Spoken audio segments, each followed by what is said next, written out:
కాటికి దగ్గరలోనే నా కాపురం. శివుడు మాకు పక్కింటివాడు.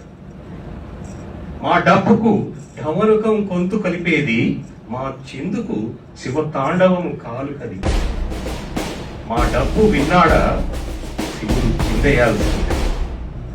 మా చెప్పు కొన్నాడా కుబేరుడు పాదాభివందనం చేయాల్సిందే. మా కిన్నెర మోత విన్నాడా నారద మహర్షి మహతిని మర్చిపోవాల్సిందే.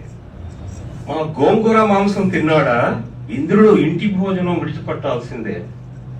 మా పెద్దింటి స్త్రీలు పెట్టే లచ్చించారు రుచి చూశాడా విష్ణుమూర్తి పాలకడలి విడిచి మా కూర చట్టి తెచ్చుకోవాల్సిందే. మా గోరోజన విద్య తెలుసుకున్నాడా అపర ధన్వంతరి మా దారికి రావలసిందే.